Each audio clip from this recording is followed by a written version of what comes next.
Hello friends, good morning सभी दोस्तों को मेरा प्यार भरा नमस्कार। तो कैसे हैं आप? आज हम अपना मैथ्स का क्लास नेक्स्ट आगे कंटिन्यू करेंगे। जैसे कि आपको पता है, हमने पीछे की क्लास थी 5.1 का, जिसमें समांतर श्रेणी के रूप में है, उसका सामान्य परिचय जो भी है उसके बारे में मैंने आपको बताया था। आज अपनी जो कक्षा होगी उसमें हम क्वेश्चंस पढ़ाएंगे। 5.1 के जितने भी क्वेश्चंस हैं वो मैं आपको आगे कराऊंगा। उससे पहले हमारे साथ में जितने भी स्टूडेंट्स ऑनलाइन क्लासेस के माध्यम से जो जुड़े हुए हैं यूट्यूब पर, तो आप सभी से मेरा अनुरोध है कि आप एक बार हमारी क्लास को ज़्यादा से ज़्यादा शेयर कीजिए, जिससे जितने भी अपन 10th क्लास के बच्चे हैं उनको क्या हो, फ़ायदा हो उसके। और आप अपनी प्रिपरेशन भी बताएं कि आपका 10th क्लास का जो प्रिपरेशन है वो किस प्रकार से चल रहा है। आप कमेंट बॉक्स में हमें ज़रूर एक बार बताएं कि हमारा जो प्रिपरेशन है मैथ्स का ये चल रहा है। अगर आपको किसी चैप्टर में डाउट आ रहा है तो अपना डाउट भी बता सकते हैं, हम आपको डाउट सोल्व करेंगे। आगे अपना चैप्टर स्टार्ट करते हैं 5.1 का क्वेश्चंस के रूप में। फर्स्ट जो क्वेश्चन है वो हम आपको कराता हूं, आगे देखिए ध्यान से। पहला जो क्वेश्चन है, प्रथम किलोमीटर के बाद टैक्सी का किराया, जबकि प्रथम किलोमीटर के लिए किराया 15 रुपये है और प्रत्येक अतिरिक्त किलोमीटर का किराया 8 रुपये है। क्वेश्चन में हमें दिया गया है कि प्रथम किलोमीटर जब टैक्सी जाती है तो उसका जो किराया है वो 15 किलोमीटर पर रुपये है, लेकिन उसके बाद का जितने भी किलोमीटर में वृद्धि होती जाएगी उस हिसाब से प्रत्येक किलोमीटर में 8 रुपये की ग्रोथ होती जाएगी। मतलब प्रत्येक किलोमीटर में 8 रुपये जुड़ते जाएंगे। तो ये हमारी क्या बनेगी कि श्रेणी बनेगी, समांतर श्रेणी। देखिए किस प्रकार से बनेगी। हमें जो किराया दिया गया है प्रथम किलोमीटर का कितना है, 8। प्रथम किलोमीटर यानी हम ए मानेंगे उसको, ए का मान कितना दिया गया है, 8। अच्छा, उसके बाद में टैक्सी है वो कितना जा रहा है, प्रथम किलोमीटर का कितना किराया है, 15 रुपये।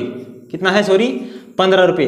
और उसके बाद में 8 रुपये के हिसाब से क्या है, किराया बढ़ता जा रहा है। मतलब अगला जो होगा किराया सेकंड किलोमीटर का वो कितना हो जाएगा, 15 प्लस 8।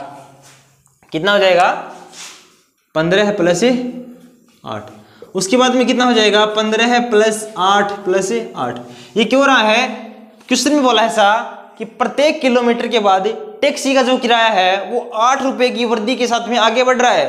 तो देखिए ध्यान से, सबसे पहले मैंने 8 रुपये पढ़ाए, उसके बाद मैंने 2 बार 8 पढ़ाया, यानी कि 8 रुपये हर बार ग्रोथ होता जा रहा है इसमें। तो अपना एपी जो है वो क्या बनेगी, देखिए ध्यान से। एपी जो बनेगी, स्टार्टिंग का है किराया अपना 15 है, उसके बाद में देखिए 15 प्लस 8 है 23। उसके बाद देखिए कितना हो जाएगा, 31। इसी हिसाब से अपना क्या चल रहा है, ये एपी चल रही है या नहीं चल रही, यही अपने को चेक करना है क्वेश्चन में कि दी गई जो श्रृंखला है एपी है यानी समांतर श्रेणी है या नहीं है। और मैंने आपको बताया था अपनी की जो सामान्य परिचय हुआ था समांतर श्रेणी चैप्टर का, उसमें बताया था कि कोई भी श्रृंखला एपी तभी होती है जब उसमें 2 क्रमागत पदों का अंतर नियत रहे, यानी सार्वय अंतर का मान अगर बराबर है तो वो क्या होगा, एपी होगा। तो हम सार्वय अंतर चेक करते हैं। देखिए सार्वय अंतर पता है आपको किस प्रकार चेक करेंगे। मैंने आपको बता रखा है कि डी का जो मान है वो A2 माइनस A1 होता है, यानी सेकंड पद में से फर्स्ट पद जब घटाते हैं तो वो डी का मान आता है, और डी को हम बोलते हैं हिंदी में सार्वय अंतर। क्या बोलते हैं, सार्वय अंतर। अच्छा, तो D का मान ज्ञात करते हैं अपन, क्या हो जाएगा, A2 का वैल्यू कितना है 23 माइनस A1 का 15, ये देखो कितना आ जाएगा 8। इसी प्रकार से मैं D1 चेक, इसी प्रकार मैं D2 चेक करता हूं, D2 का मान कितना हो जाएगा, A3 माइनस A2। A3 का वैल्यू कितना है 31 माइनस A2 का वैल्यू कितना है 23, इसका वैल्यू कितना आ जाएगा, 8 आ जाएगा। तो आप देख सकते हो कि जो D1 का मान है वो किसके बराबर आ रहा है, D2 के। D1 का मान है वो किसके बराबर आ रहा है, D2 के। यानी हम कह सकते हैं कि इस श्रेणी जो है इसके अंदर सार्वय अंतर है वो बराबर आ रहा है, और सार्वय अंतर बराबर आने से तात्पर्य है ये क्या है कि समांतर श्रेणी है। तो हमें लिख सकते हैं नीचे, आप जरूर लिख देना नीचे क्या कि यह एक एपी है, यह एक समांतर श्रेणी है। अगला क्वेश्चन देखिए, क्वेश्चन नंबर 2। ये क्वेश्चन आपको समझ में आ गया होगा। अगला जो क्वेश्चन है थ्योरेटिकल पार्ट्स की क्वेश्चन है सभी, और मोस्ट इंपोर्टेंट क्वेश्चन है, तो आप ध्यान से देखते रहिए। और कोई डाउट आती है आपको क्लास देखते हुए तो तो आप हमें कमेंट बॉक्स में अपना जो सुझाव है जरूर दिए, जिससे हम अपनी क्लास को और थोड़ा बेटर कर सकें। आपके सुझाव के अनुसार ही हम चलते हैं, जैसा आप कहते हो उसी प्रकार से आपको चैप्टर पढ़ाया जाता है, और जो सुझाव दोगे उसी के हिसाब से आपका काम किया जाएगा। तो अगला जो क्वेश्चन है, क्वेश्चन नंबर 2 वो बता देखिए।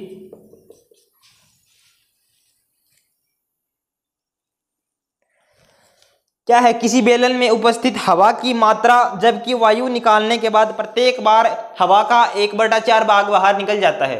हर बार हवा निकलती है उसका 1/4 भाग बाहर निकल जाता है। किसी बेलन में उपस्थित हवा की मात्रा जबकि वायु निकालने वाला पंप प्रत्येक बार बेलन की हवा का 1/4 भाग बाहर निकालता है। देखिए, कोई बेलन है, उसमें हवा है, और हवा होती है बेलन के अंदर, वो उसके अंदर 100% होगा। क्या होगा? 100% होती है जरूर, मतलब एक मात्रा है। सबसे पहले उसमें से 1/4 भाग बाहर निकल जाएगा। 1/4 उसका बाहर निकल गया, उसका मतलब क्या है कि अपने पास कितना बच गया? 3/4 बच गया। तो देखिए ध्यान से, सबसे पहले मैंने क्या माना कि बेलन में उपस्थित हवा की मात्रा, वो मैंने मान लिया 1। सबसे पहले बेलन में हवा की मात्रा है 1 है, तो सबसे पहले जो सेकंड बार है उसमें क्या हो रहा है? हवा जो है का 1/4 भाग बाहर निकल रहा, यानी एक भाग में से 1/4 भाग बाहर चला गया। इसका मतलब कितना बच गया? 3/4। कितना बच गया? 3/4। अब बेलन में हवा बच गई 3/4। कितना? 3/4। और 3/4 का मतलब क्या है? 75%, यानी 100% में से 25% भाग बाहर गया। इसका मतलब बेलन में अब हवा बचेगी 75%, 75 बच गई। अब अगली बार क्या है? इसका 1/4 भाग बाहर निकलेगा, यानी कि 3/4 है, इसका 1/4 भाग कितना हो जाएगा? 3/16, यानी अब 3/16 भाग बाहर निकलेगा। किससे? इसके अंदर से। तो क्या करेंगे हम? देखें, थर्ड बार जो हवा की मात्रा है, अब इसके अंदर कितना बच गया? 3/4। उसमें से कितना भाग बाहर जाएगा? 3/16। जब इसका हम लैसे लेंगे तो कितना आ जाएगा? 16। ये इधर कितना आएगा? 12, क्योंकि 16 में जब 4 से डिवाइड किया तो 4 आ जाएगा, और 4 को जब 3 से मल्टीप्लाई करेंगे तो 12 आएगा। 16 में जब 16 से डिवाइड करेंगे 1 आएगा, और 1 को जब 3 से मल्टीप्लाई करेंगे तो 3 आ जाएगा। तो ये कितना बच गया? 9/16, यानी अब हवा की मात्रा बेलन में कितना बच रहा है? 9/16। तो आप ये देख रहे हो, हर बार हवा की मात्रा 1/4 भाग बाहर निकलने से क्या हो रहा है? स्टार्टिंग में देखा हमने, अपन ने माना कि बेलन में हवा की मात्रा 1 है, 1/4 भाग बाहर निकला। तो देखिए ध्यान से दोस्तों, क्या हुआ? सबसे पहले बेलन में उपस्थित हवा की मात्रा थी 1, उसके बाद में 1/4 भाग उसका रेडियस हुआ, कम हुआ, तो क्या हुआ? 3/4 बचा। उसके बाद में अगर 3/16 भाग उसका रेडियस हुआ तो कितना बचा? 9/16, यानी अब कितना बच गया? 9/16। यानी इस प्रकार से अपना एक जो है श्रृंखला चल रही है। इसको हम समांतर श्रेणी अभी नहीं कह सकते, यही अपने को चेक करना है। ये क्या चल रही है? कि श्रृंखला, सीरीज चल रही है। हम सीरीज बोल सकते हैं इसको, न कि क्या बोल सकते हैं? समांतर श्रेणी। समांतर श्रेणी इसको चेक करेंगे किसके माध्यम से? सार्वंतर के माध्यम से। दो पदों का अंतर देखेंगे। जब देखिए ध्यान से, जब मैं A2 में से A1 घटाऊंगा तो 3/4 में से अगर 1 जाएगा तो आपको पता है माइनस का 1/4 आता है, यानी D1 है उसका वैल्यू आ गया 1/4, किसके अंदर? नेगेटिव। उसी प्रकार मैं जब D2 चेक करूंगा तो उसका वैल्यू कितना हो जाएगा? 9/16 माइनस 3/4। तो देखिए कितना है? 16, यानी इधर कितना आएगा? 9, माइनस कितना आ जाएगा? 12। ये कितना बच गया? माइनस का 3/16, यानी ये किसका वैल्यू आ गया? D2 की। अब आप देख रहे हो क्वेश्चन में D1 का वैल्यू -1/4 आ रहा है, D2 का वैल्यू -3/16 आ रहा है, और ये दोनों वैल्यू कभी बराबर नहीं हो सकती। क्या नहीं हो सकती? बराबर है। इसका मतलब क्या है कि दोनों का जो सार्वंत्र है वो असमान है, इसलिए हम कह सकते हैं कि ये जो है एपी एक पैरेलल सीरीज नहीं है, this series is not a parallel series. ये क्वेश्चन इंपॉर्टेंट क्वेश्चन है, आप इसको ध्यान से समझिए। मैं आपको एक बार दोबारा रिवाइज कर रहा हूं। क्या है, सबसे पहले पेज में उपस्थित हवा की मात्रा मानी हमने 1, उसके बाद में हर बार बोल रहा है क्वेश्चन में 1/4 भाग रेड्यूस हो रहा, कमी हो रही है, 1/4 भाग कम किया, 3/4 बचा। अब 3/4 का 1/4 भाग दोबारा बाहर निकलेगा, इसका मतलब 3/4 का हम 1/4 निकालेंगे पहले, तो आएगा कितना 3/16। अब हवा बची उसमें से 3/16 भाग बाहर निकलेगा, इसका मतलब 3/4 में से 3/16 भाग बाहर जाएगा, तो कितना बचेगा 9/16। तो ये अपनी पास में एक सीरीज बनेगी और इसमें हम सार्वंतर चेक करेंगे, और सार्वंतर अगर बराबर है तो हम कह सकते हैं ये एपी है, अदरवाइज ये एपी नहीं है। अगला क्वेश्चन देखिए, अगला क्वेश्चन है प्रत्येक मीटर की खुदाई के बाद, अब क्या हो रही है खुदाई, तो आगे देखिए क्वेश्चन को ध्यान से।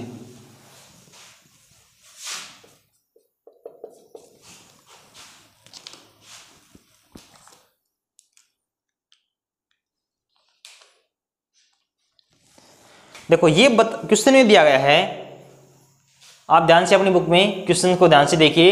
मैं आपको क्वेश्चन समझा रहा हूं कि क्वेश्चन में पूछा क्या है और दिया क्या है, लेकिन आपको क्या करना है, अपनी बुक आगे निकाल के देख लो ध्यान से कि क्वेश्चन में क्या पूछा है क्या नहीं पूछा। मैं आपको बता रहा हूँ क्वेश्चन में ऐसा दिया गया है कि कोई व्यक्ति है वो खुदाई करता है, और जब वो 1 मीटर कुआं खोदता है, 1 मीटर गहरा खोदता है, तो वो स्टार्टिंग में कितने रुपए लेता है, दिया गया है कितना 150 रुपए लेता है। पहले मीटर के कितने लेता है 150 रुपए।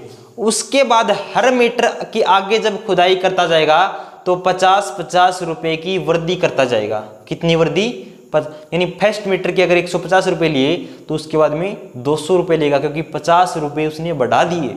उसके बाद में कितना लेगा, 50 रुपए और बढ़ाए, यानी उसका मतलब है 250 रुपए लेगा। यानी हर बार जो है गहराई के साथ में 50 रुपए है, मीटर के हिसाब से बढ़ रहा है। तो हम कह सकते हैं, ध्यान से देखिए, एक मिनट दोस्तों,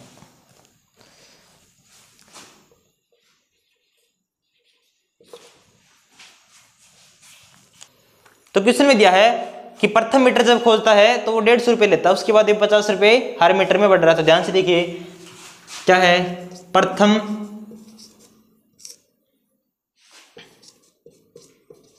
मीटर खुदाई की लागत कितना है, 150 रुपए लेता है, और हर मीटर के बाद में 50 रुपए की ग्रोथ होती जा रही है। यानी जब सबसे पहले उसने 150 रुपए लिए तो सेकंड बार 150 प्लस 50 रुपीज़ लेगा, उसके बाद में 150 प्लस 50 प्लस 50 रुपीज़ लेगा। यानी हर बार जो है इस प्रकार से जो व्यक्ति है उसने अपने जो खुदाई का किराया है वो क्या है 50-50 रुपए के हिसाब से हर मीटर में वृद्धि की है। तो फर्स्ट जो किराया है 150, उसके बाद में कितना 200, उसके बाद में कितना 250, और उसके बाद इस प्रकार से 300, यानी उसका किराया इस प्रकार से मीटर के हिसाब से बढ़ता जाएगा। अपने को ये चेक करना है कि जो क्वेश्चन में है ये एपी दिया गया है एपी नहीं दिया गया, चेक ये करना है ये पैरेलल सीरीज है या पैरेलल सीरीज नहीं है। कैसे चेक करते हैं, A2 माइनस A1 यानी D1 का मान निकालते हैं, और A3 माइनस A2 यानी D2 का मान निकालते हैं। अगर दोनों बराबर हैं तो क्या है AP है, otherwise that is not AP। तो क्या करेंगे हम 200 माइनस 150 करेंगे, कितना आ जाएगा इसका मान 50, और इस प्रकार से 250 में से जब 200 जाएगा ये भी कितना आ जाएगा 50। यानी हम कह सकते हैं कि D1 का जो मान है वो D2 के बराबर है, इसलिए हम कह सकते हैं कि ये जो श्रृंखला दी गई है वो एक AP है। क्या है, AP है, यानी समांतर श्रेणी है। आगे देखिए क्वेश्चन दोस्तों, इंपॉर्टेंट क्वेश्चन आ रहा है क्योंकि ये मिश्रधन का क्वेश्चन है, साधारण ब्याज का क्वेश्चन है, और आपको पता है ब्याज के जो क्वेश्चन होते हैं वो इंपॉर्टेंट होते हैं। आपकी 10th क्लास में अभी तो इंपॉर्टेंट है ही, लेकिन जब आगे आप जाओगे कंपटीशन लेवल की तैयारी करोगे तो उसमें जो परसेंटेज के क्वेश्चन है बहुत ज्यादा क्वेश्चन आते हैं, साधारण ब्याज के और चक्रवर्ती ब्याज के। हर कॉन्सेप्ट में हमें परसेंटेज आना चाहिए। तो आप ध्यान से देखिए क्वेश्चन को मैं किस प्रकार से करवाता हूं आपको।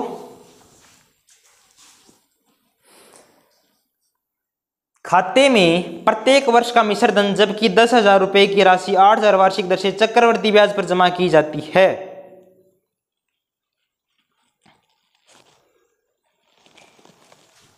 अच्छा, देखिए पहले वर्ष की जो राशि दी गई क्वेश्चन में वो दिया गया हमें 10,000 रुपए की राशि। कितना दिया है? 10,000 रुपए की राशि दी गई है। और उसके बाद में प्रत्येक वर्ष 8% की क्या हो रहा है, उसमें ब्याज लग रहा है। तो ये देखना है कि एपी है या नहीं। यानी प्रथम वर्ष की हमें राशि दी गई है। कितना दिया गया है देखिए ध्यान से, प्रथम वर्ष की राशि, प्रथम वर्ष की जो राशि वो दी गई है हमने को 10,000 रुपये। और ब्याज की जो दर है, रेट, वो हमें दिया गया है 8% पर ईयर के हिसाब से लग रहा, आपको पता है।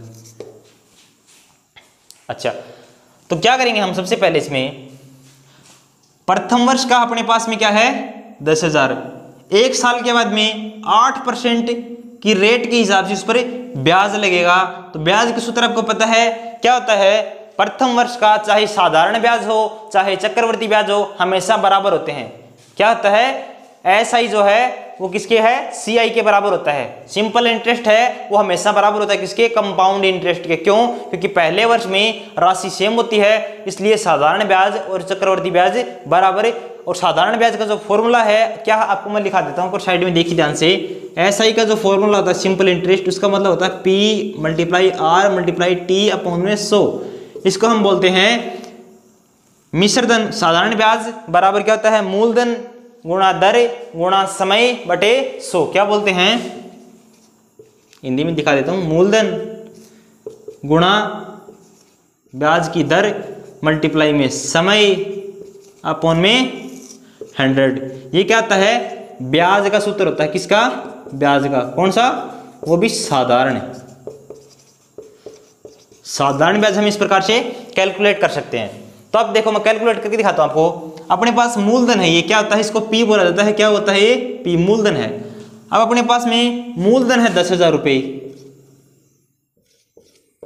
और उस पर मूलधन ले लिया मैंने। उसके बाद में दर कितना अपने पास 8% लग रहा है। टाइम कितना है, 1 साल का ही होगा क्योंकि 1 साल के बाद में ब्याज लग रहा है। अपॉन में कितना 100। इसको जब हम सोल्व करते हैं तो देखिए 100 से 00 गया, 100 को जब 8 से मल्टीप्लाई किया तो कितना आ गया अपने पास में 800 रुपये।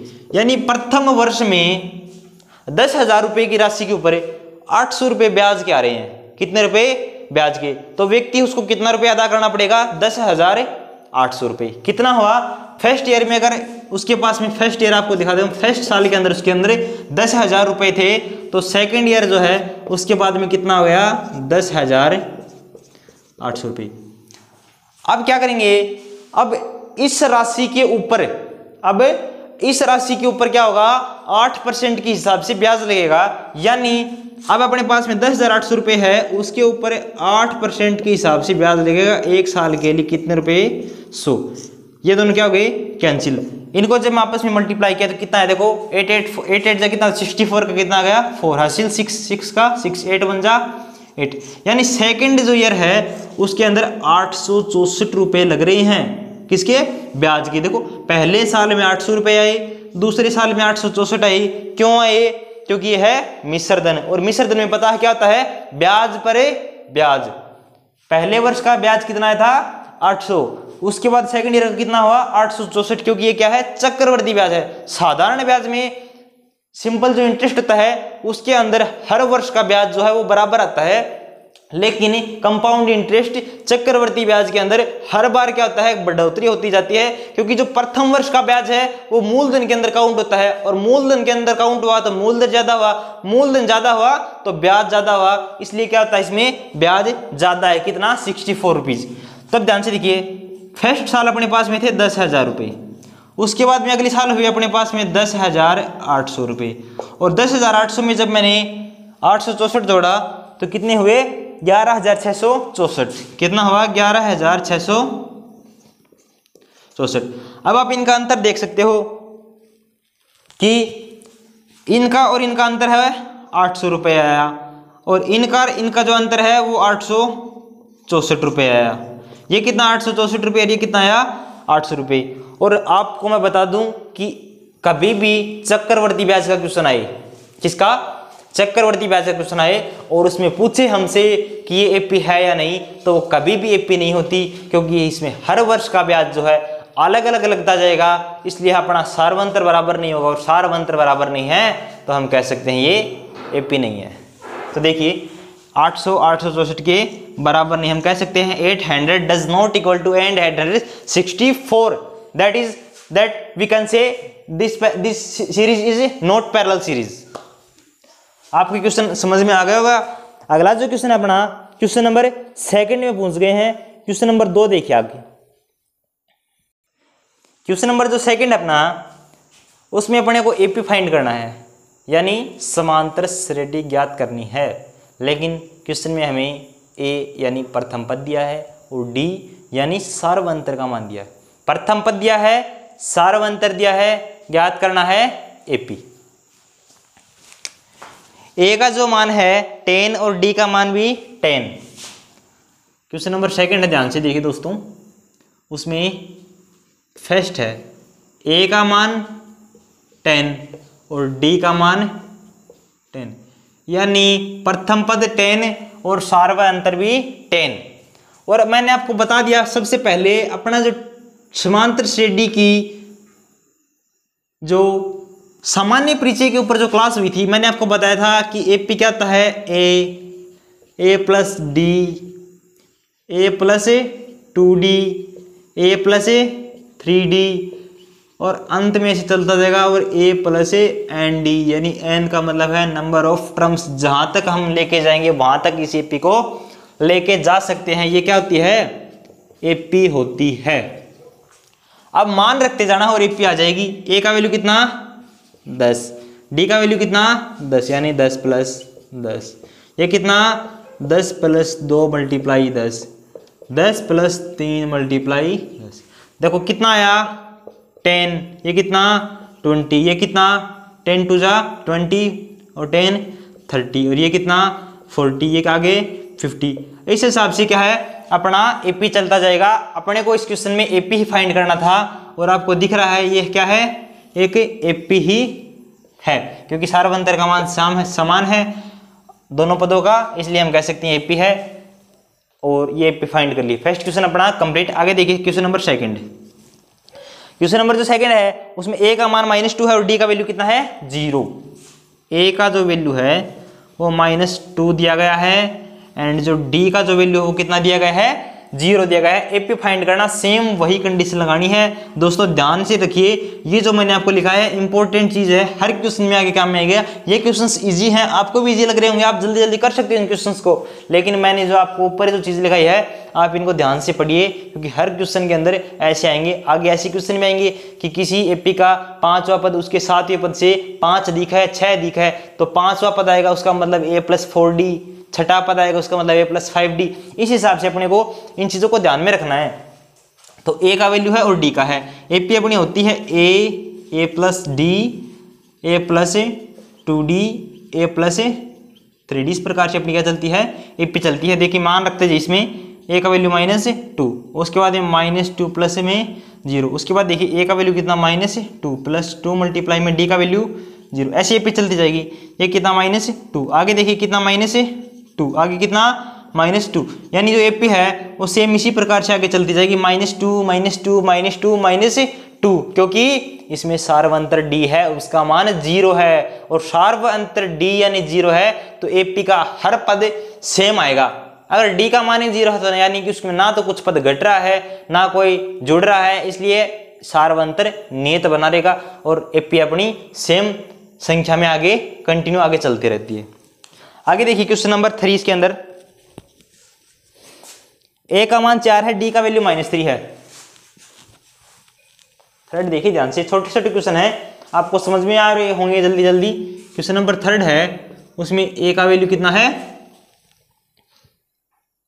4 और डी का वैल्यू -3 और डी का वैल्यू -3। एपी आपको पता है क्या होती है, ए प्लस में डी, ए प्लस 2d, ए प्लस 3d, इस प्रकार से एपी चलती है। ए का वैल्यू रखो कितना 4, आगे कितना आ जाएगा 4 + -3, ये कितना 4 + 2 × -3, इस प्रकार से एपी चलेगी। मैंने मान ही रखा, इसके अंदर कुछ नहीं किया, वैल्यूज है अपने पास में ए और डी का, इस जो एपी है उसके अंदर मैंने पुट किया। अब इसको हम सोल्व करेंगे आगे। ये कितना है 4, ये कितना हो जाएगा 1, ये कितना हो जाएगा -2। देखो -3 2 -6 और 4 में से -6 गया -2। तो इस प्रकार से जो एपी है अपना चलता रहेगा। प्रथम पद 4 है, सेकंड पद 1 है, थर्ड पद कितना है -2 है, और इस हिसाब से अपने जो एपी है आगे कंटिन्यू आगे चलती रहती है। क्वेश्चन नंबर 4 देखिए, इसके अंदर 4 में क्वेश्चन में दिया गया है, क्वेश्चन नंबर 4 में है ए का वैल्यू 1 दिया है, डी का वैल्यू 1/2, यानी क्या होगा एपी ए प्लस डी, ए प्लस 2d, ए प्लस 3d। तो हम मान पुट करिए, ए का वैल्यू 1, ए प्लस डी यानी 1 + 1/2, ए प्लस 2d यानी 1 + 2 × 1/2, इस प्रकार चलती जाएगी। इसको जब सोल्व करेंगे तो कितना 1 में जब हाफ ऐड करते हैं तो आपको पता है कितना आता है 3/2। ये देखिए कितना आ जाएगा दोस्तों आगे 2। इस प्रकार से क्या है अपनी एपी चलती जाएगी। इसमें बस अपने को कुछ नहीं करना, ए का वैल्यू दिया है, डी का वैल्यू दिया है, एपी फाइंड करना है। बस ए और डी का वैल्यू जो है वो एपी के अंदर पुट करना है और अपनी जो एपी है तैयार हो जाएगी। कुछ भी नहीं करना, वेरी इजी क्वेश्चन है। बोर्ड के एग्जाम्स में आते भी हैं तो शायद 1 नंबर का जो क्वेश्चन है उसके अंदर आएंगे, लेकिन जो संख्या है वो डिफरेंट मिलेंगी, ये संख्या नहीं मिलेंगी। पॉइंट के अंदर आपको संख्या मिलती है जिससे कि बच्चे थोड़े से कंफ्यूज हो। नॉर्मल संख्या नहीं मिलेंगी, थोड़ा पॉइंट के अंदर कोई संख्या मिल, जैसे 0.5 मिल गया, 0.75 मिल गया, इस प्रकार से मिलेंगी, तो उसमें भी आपको दिक्कत नहीं होगी। अगला जो क्वेश्चन है अपना पॉइंट्स का ही क्वेश्चन है, ध्यान से देखिए उस क्वेश्चन को, इंपॉर्टेंट क्वेश्चन है। ए का वैल्यू है -1.25 और डी का वैल्यू है -0.25। 5 का जो है ए का वैल्यू है 1.25 और डी का जो वैल्यू है कितना है 0.25। ऐसे क्वेश्चन दिया गया है। अपना जो एपी है वो कितना आता है ए प्लस डी, ए प्लस 2d। वैल्यू पुट करनी, कुछ नहीं करना। सबसे पहले 1.25 ए प्लस डी यानी 1.25 + 0.25, उसके बाद में 1.25 + 2 × 0.25। अब देखिए ध्यान से, प्रथम पद 1.25, सेकंड कितना हो जाएगा 1.50, तीसरा पद कितना, ये कितना हो जाएगा 2 को जब 0.25 से 25 दूनी कितना हो जाएगा 50 से नहीं कितना होगा इधर 2 को जब मैं मल्टीप्लाई करूंगा किससे 0.25 से 25 दूनी कितना हो जाएंगे 50 और 0.2 अंक छोड़ के यानी 0.50 और 1.25 ये है, इसके अंदर ऐड करूंगा तो 1.75। तो इस प्रकार से क्या है अपनी 1.25 1.50 1.75 हर बार 0.25 उसमें आगे ऐड होता जाएगा और इस प्रकार से एपी अपनी कंटिन्यू आगे जाती रहेगी। तो अपना जो क्वेश्चन नंबर 2 है, क्वेश्चन 5 इसके अंदर मैंने आपको सभी क्वेश्चंस कंप्लीट कराए हैं। तो ध्यान से आप क्वेश्चंस को एक बार अपनी जो नोटबुक है रफ नोटबुक उसमें आप इस क्वेश्चन को जरूर करिए। जब भी मैं आपको क्लास में जितने भी क्वेश्चन कराता हूँ, आपको ज्यादा क्वेश्चन करवाता भी नहीं हूँ, एक क्लास के अंदर 5 से 6 क्वेश्चन कराता हूँ। तो मेरा आपसे यही अनुरोध है कि अगर आपको मैथ्स में अच्छे अंक प्राप्त करने हैं, 100 में से 100 नंबर का टारगेट रख रखा है, तो मैं जो क्वेश्चन कराता हूं उसको आप डेली क्या है आपको डेली क्वेश्चन जरूर करना है। डेली उन क्वेश्चंस को क्या करना है अटेम्प्ट करना है। डेली उन क्वेश्चंस को 1 या 2 क्वेश्चन है मैं जो करवाता हूं, आप डेली अपनी नोटबुक रफ कॉपी है उसके अंदर करते रहिए। इसी से अपना क्या हो जाएगा मैथ्स का 100 नंबर का जो टारगेट है वो एक दिन जरूर कंप्लीट होगा। और आगे का जो अपना कल का जो क्लास होगा उसमें मैं आपको आगे के जितने भी क्वेश्चन है, क्वेश्चन नंबर 3 4 है 5 है, आगे की क्लास में कंप्लीट कराऊंगा। और सभी दोस्तों से जितने भी बच्चे मेरी क्लास देख रहे हैं फिलहाल अभी, तो उन सभी से मेरा अनुरोध है प्लीज़ कृपया करके अपनी जो मैथ्स का क्लास है उसके ज़्यादा से ज़्यादा बच्चों के पास में शेयर कीजिए, जिससे उनका भी फायदा होगा और क्या होगा हमें भी सपोर्ट मिलेगा, उनका भी फायदा और हमें भी सपोर्ट मिलेगा। तो आप सभी से अनुरोध है कि हमारी क्लास को ऐसे माने कि हमारे ही बड़े भाई हैं, ये सोच करके आप ज़्यादा से ज़्यादा लोगों के पास में क्लास को शेयर कीजिए। इसी के साथ में जय हिंद, वंदे मातरम, जय भारत।